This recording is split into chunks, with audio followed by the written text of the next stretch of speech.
privileged and honored to be given this opportunity to welcome Dr. Sarath Menon Chembottil for this session of the International Conference on Reconnaissance of Pandemic Societies.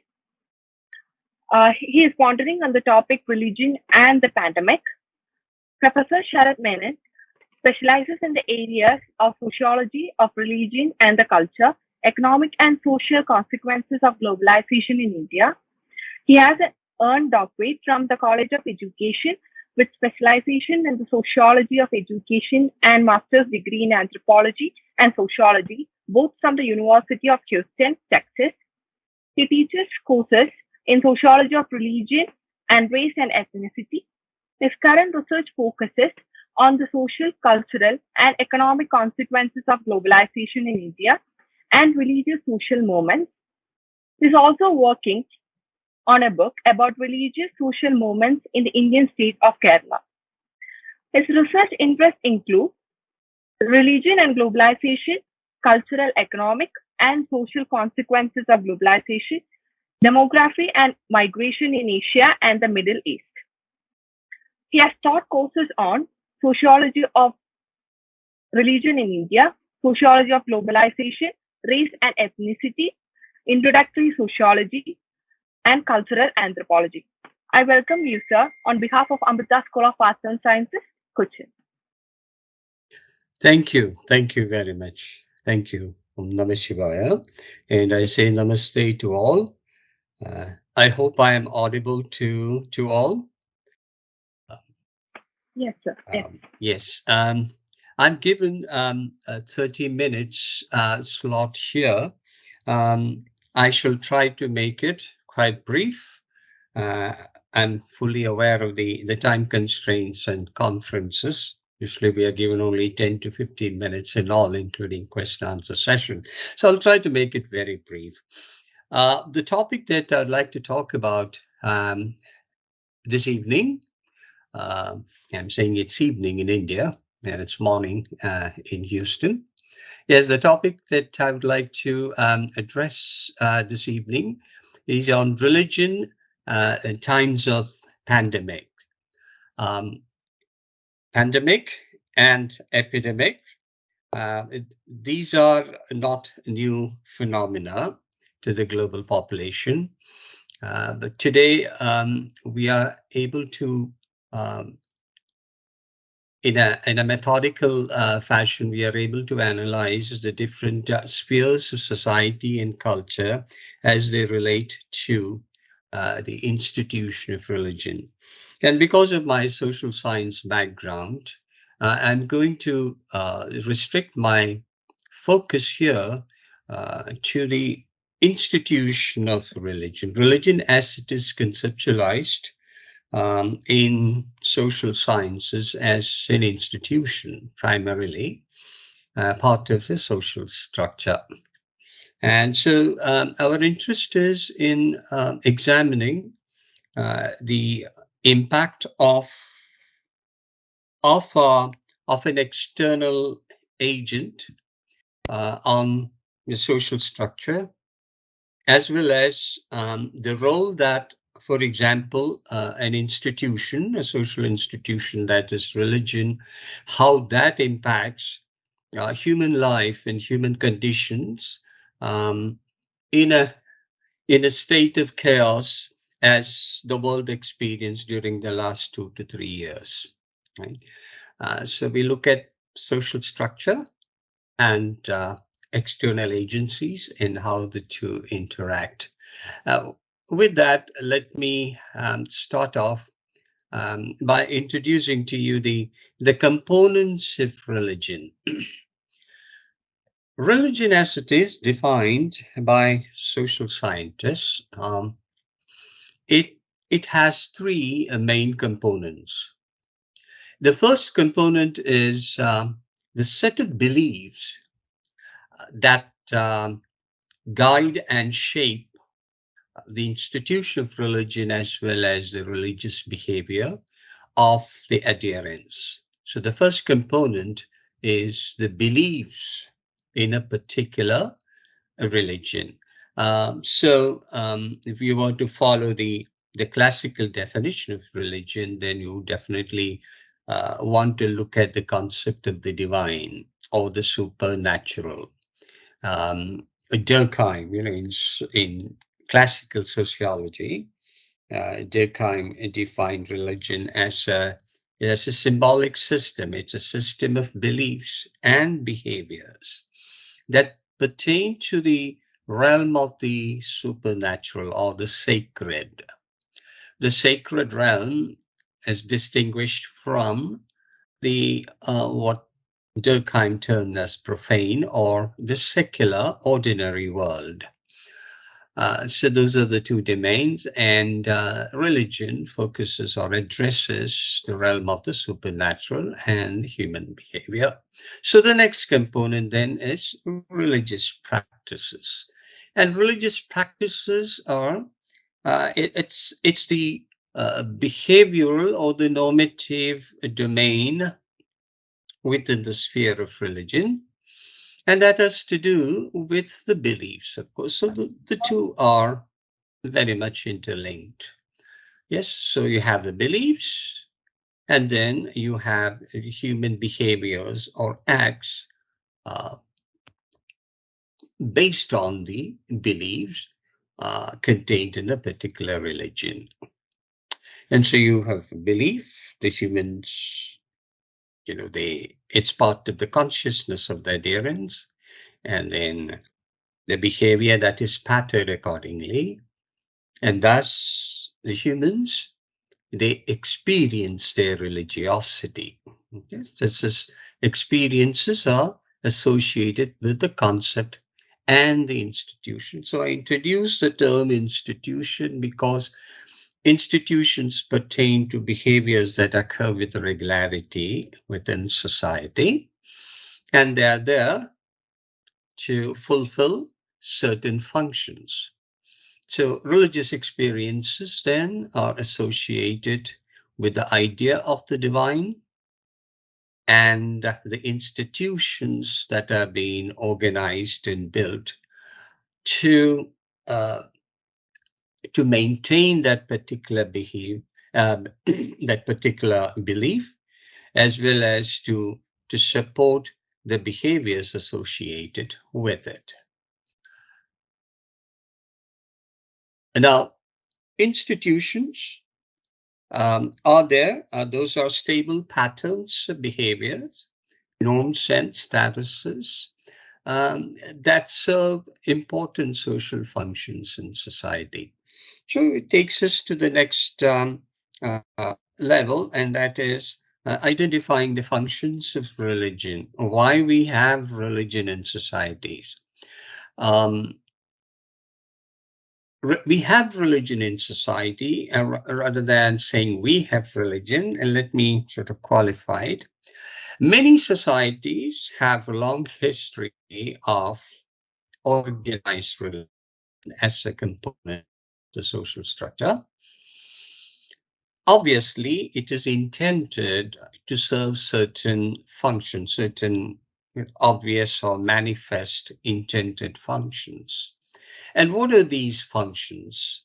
These functions are basically, they fall into two categories. They are social, they are psychological, and then you can also say they are political. And over time in history, you will see that they have economic functions too. But in modern times, the two are intertwined, the political and economic are intertwined. So we can basically sort of divide it into just two broad categories. There are social functions, and there are psychological, or what I call individual functions. The social functions, the most important of that is what I call the integrative function of organized religions. Historically, and you can see that in societies, particularly if you look at ancient Europe, you will see that this institution called religion has historically served uh, integrative functions. That is, it brings the believers together, it binds people together in many ways. And of course, it has political consequences too.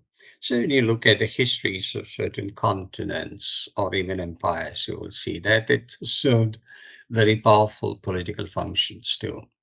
But in addition to that, it also serves certain important functions to the individual.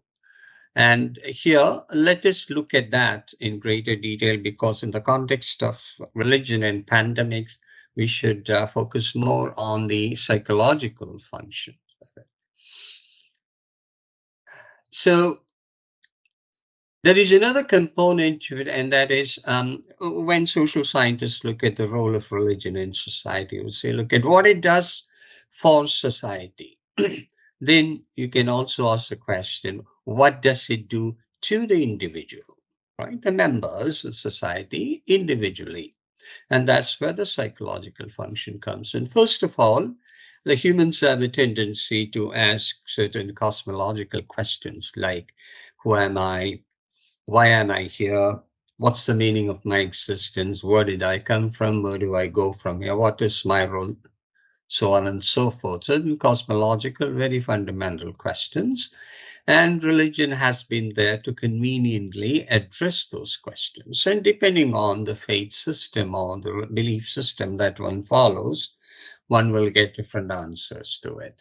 Right? Each religion explains the place of humanity in this cosmos in different ways.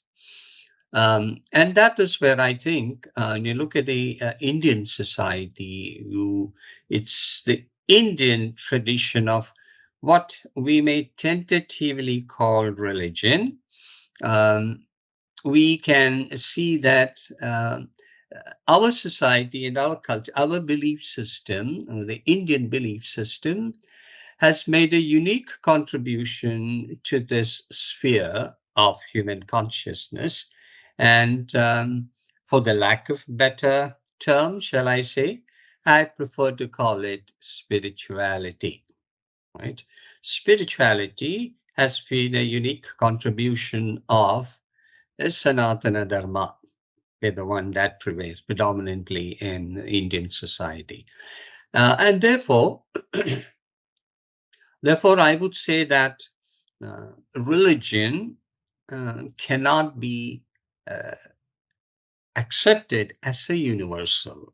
Historically, religion has not been a universal because the way the term or the concept religion has been explained to the world by social scientists originally, it really does not agree fully with the definition of spirituality as it is defined by um, those who fall into that tradition. So, the Indian understanding of, or the Sanatana's understanding of spirituality, it does not conform to the definition of religion in the Western civilization.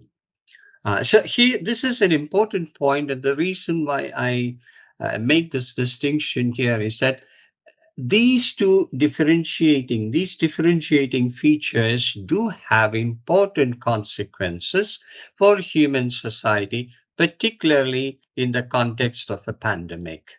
And this is what I want to look at. Now, we have made some observations based on very recent research. There have been reports, not only in the scholarly sphere, but even in layman's sphere, there have been several reports that in the United States, for example, several small churches have shuttered permanently during the pandemic. And it's because it has a certain political and an economic angle to it. Because these churches are, as United States being a secular nation, the churches are supported privately by their adherents. So the church is a place of worship. It is a place of worship that plays a very important, vital role in the sustenance of the religion of Christianity, at least traditionally. Therefore, we witness a decline in both the number of churches or places of worship, as well as a decline in church attendance. We must, of course, look for some external agents. Particularly in this case, it is an external agent, an external influence that a pandemic hits unexpectedly, and it disrupts the religious experience of the people. This is one of the components of religion, which is a religious experience. Sorry, this is misspelled. I'm sorry, organized religions, apostrophe S, experience. And they experience organized religions, I'm sorry, religions plural, organized religions, they experience disruptions, and they have during the last 3 years, especially due to the unexpected disaster. And so there is a decline in church attendance. And I say this because this is not internal to that particular belief system. Rather, it has to do with the whole idea of the divine and the whole idea of what constitutes the divine, or how the divine is uh, conceptualized. Now, if you look at Sanatana Dharma, the basic premise is that the divine is located within. It is internal to human consciousness.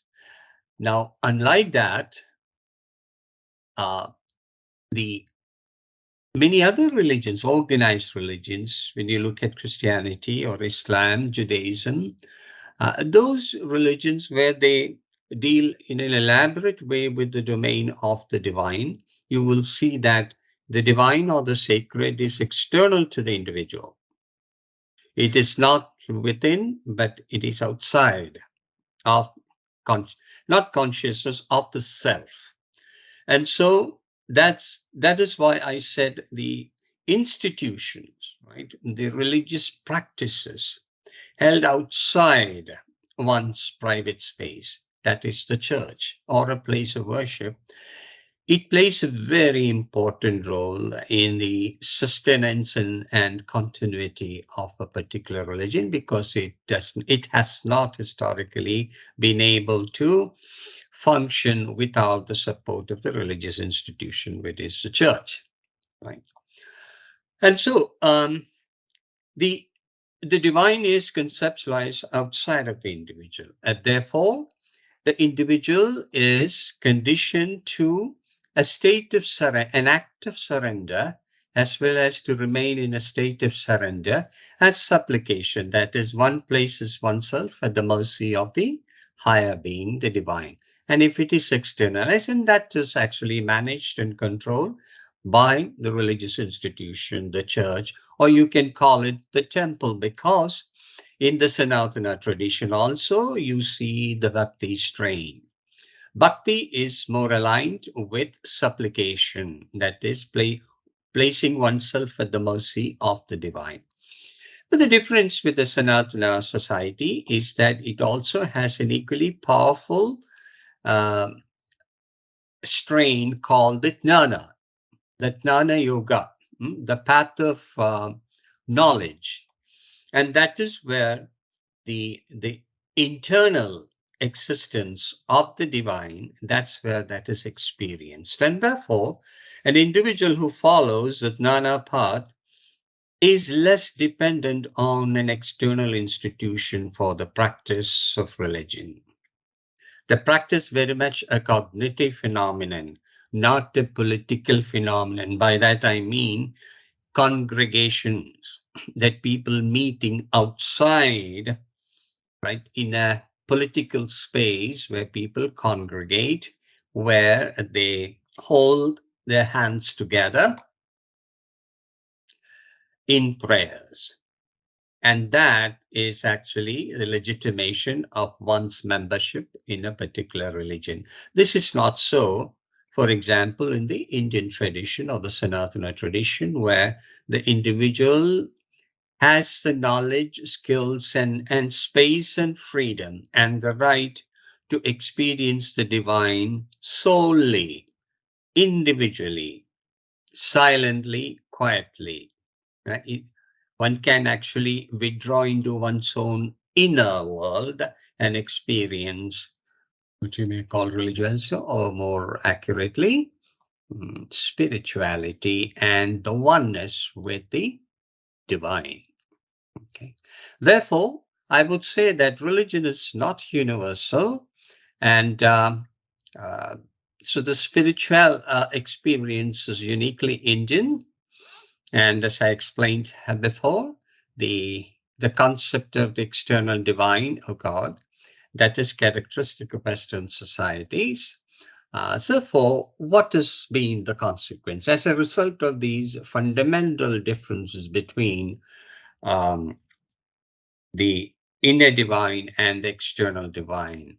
How religion is being practiced, which I already described to you. But as a result of these fundamental differences, how the the unexpected development or the occurrence of a pandemic, how that impacted different societies, societies where the divine is experienced within the inner sanctum, as opposed to societies where the divine is experienced with the support of an external institution. You can see that, as I reported already, we have seen statistically, we've seen that many small churches have actually disappeared because of a decline in attendance, because of a natural drop in the support of those churches, because churches could not function due to lockdowns and other health security measures. The people were confined to their homes, and therefore those whose religious practice involved leaving home and joining a congregation were obviously not allowed to practice their religion the way it was supposed to be practiced. Now, quite unlike that, in a society where uh, adherents have a, a choice of going between the bhakti path or the jnana path, it is possible for believers or adherents to actually practice and experience their religiosity or spirituality within the confines of their own space, that is home. So, such societies experience less disruption or less discontinuity, and societies where congregation is the norm, they experience more disruption. And that's what we have seen both in Western societies, nations, as well as in Middle Eastern societies. Now, what about those sacred philosophies or ethical religions? They're also theoretically the ethical religions were supposed to focus entirely and exclusively on the centrality of ethics and behaviors. But even those religions have historically been guided by certain beliefs that are rooted in a non rational sphere. They are rooted in certain convictions or beliefs.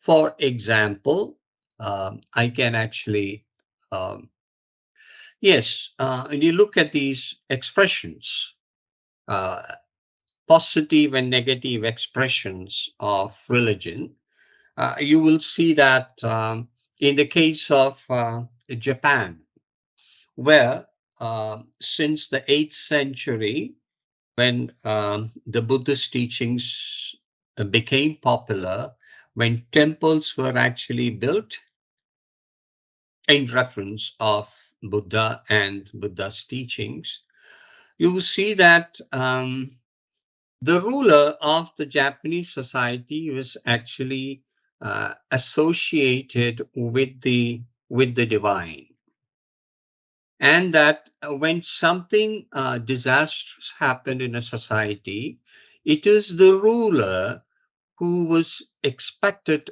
to take the blame, accept the blame, or take the responsibility for that particular disruption and disaster. So the blame did not rest with the people, rather the blame rested with the ruler, the powerful source, that is the king. So in other words, a disaster, an epidemic, was actually seen as divine retribution. But of course, Japanese society has come a long way.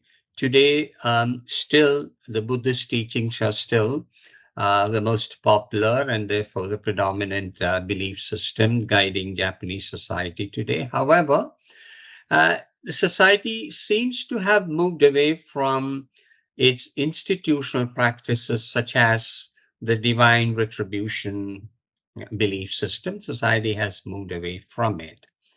And the emphasis is more on the individual responsibility.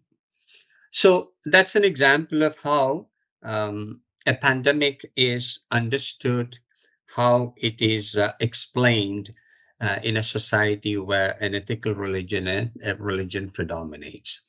And as explained earlier, in organized societies with organized religions, such as the Abrahamic religions, because of the the pivotal role, because of the key role played by religious institutions, because of the externalized concept of the divine, an external impact or an external trauma, as the one that many societies witnessed in the last 2 years, um, that can actually cause disruption.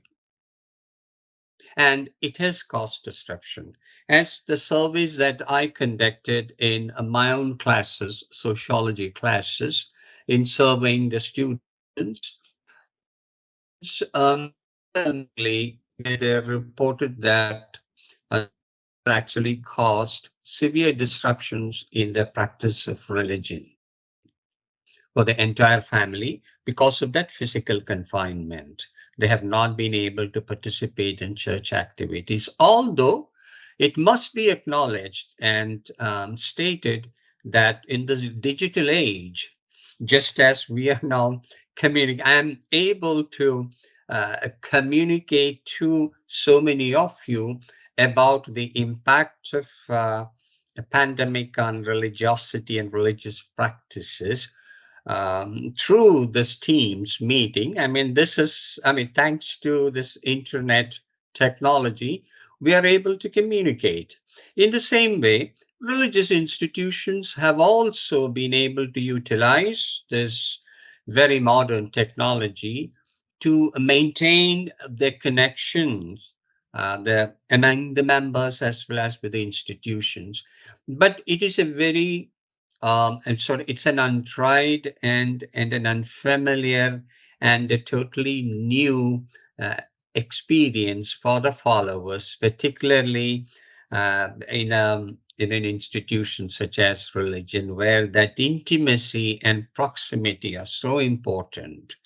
Um, to have to settle for a very invisible, impersonal kind of a remote um, connection to experience religiosity.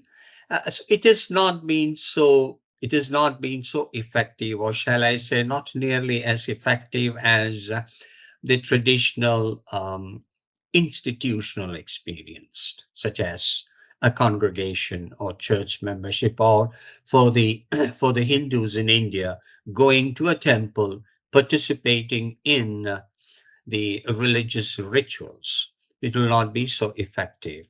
But at the same time, the role of such things as major festivals, these also serve to fulfill the social and integrative functions of religion.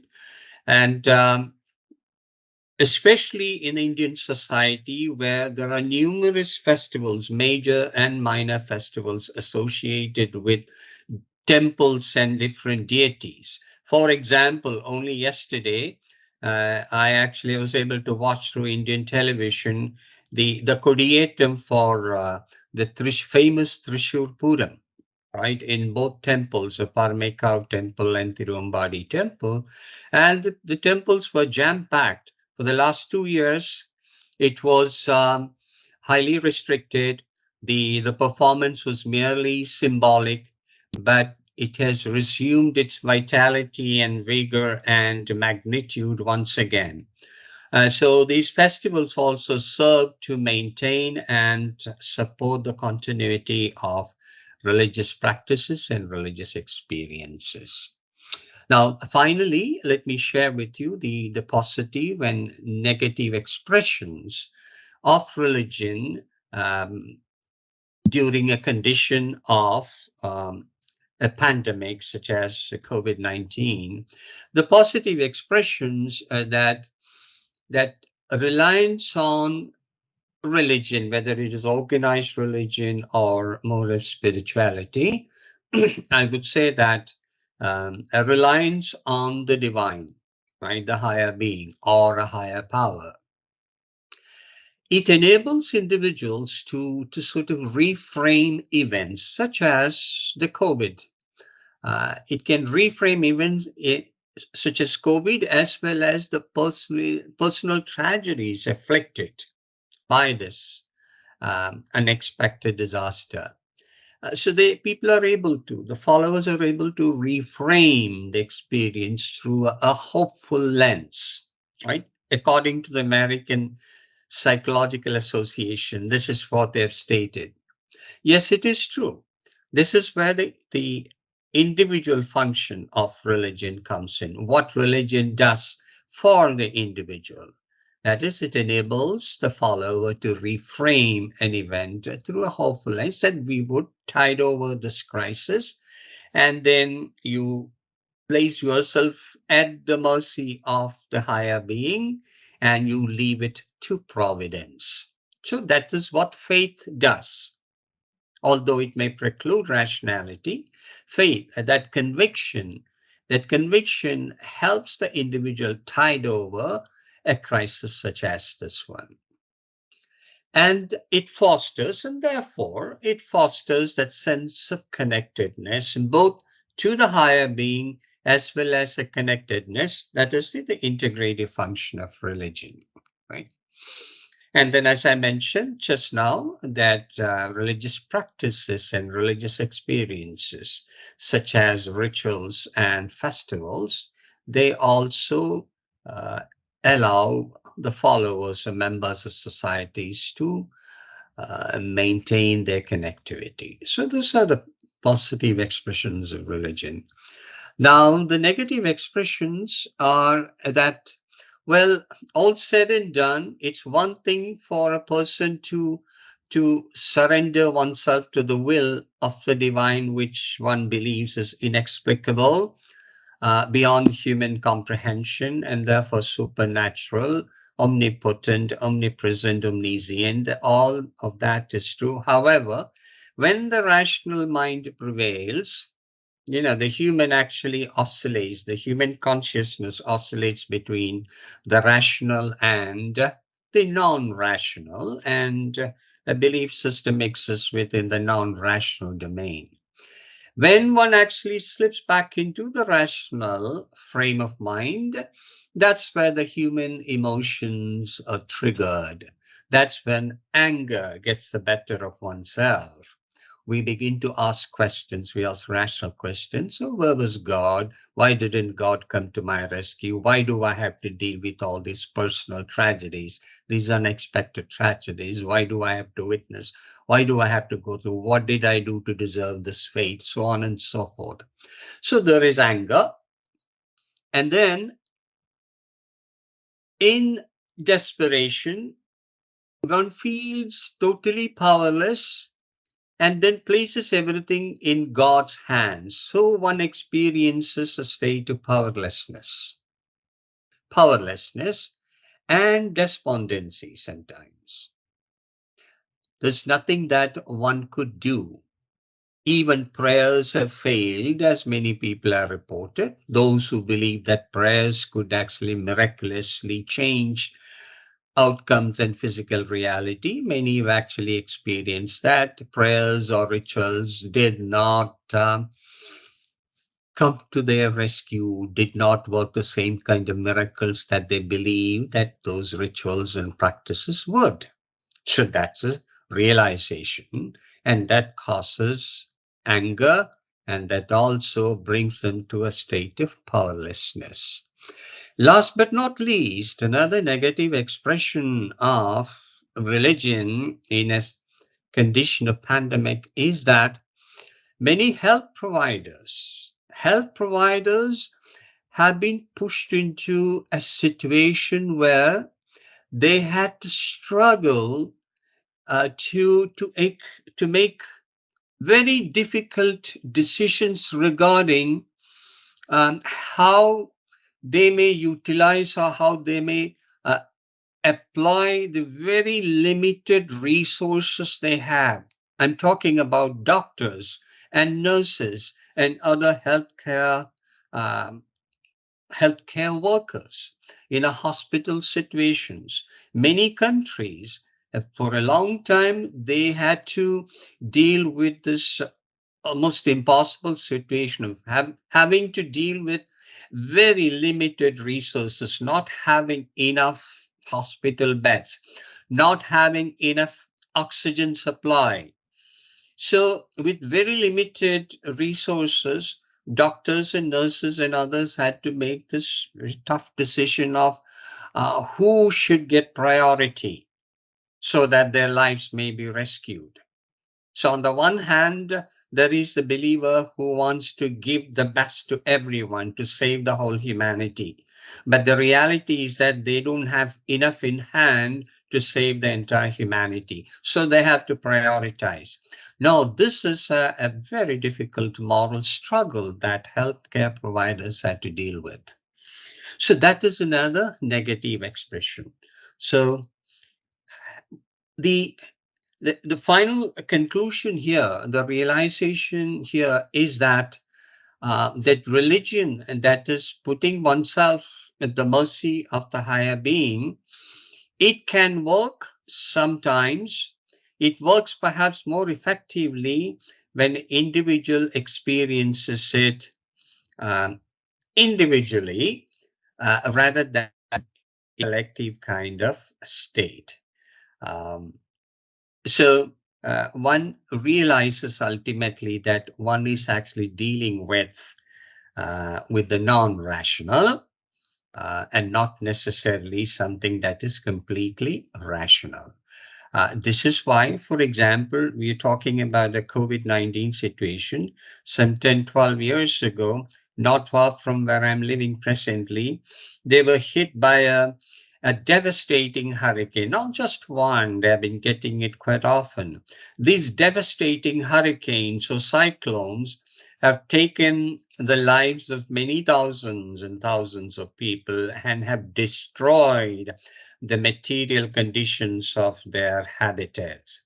And that has also triggered people to become more skeptical of. Many have left organized religions as a result of this. And so those who are comfortable experiencing religiosity or spirituality within the confines of their own inner consciousness, they seem to be doing better in dealing with crisis such as a pandemic than those who have traditionally relied on external organizations, external institutions for help. Thank you.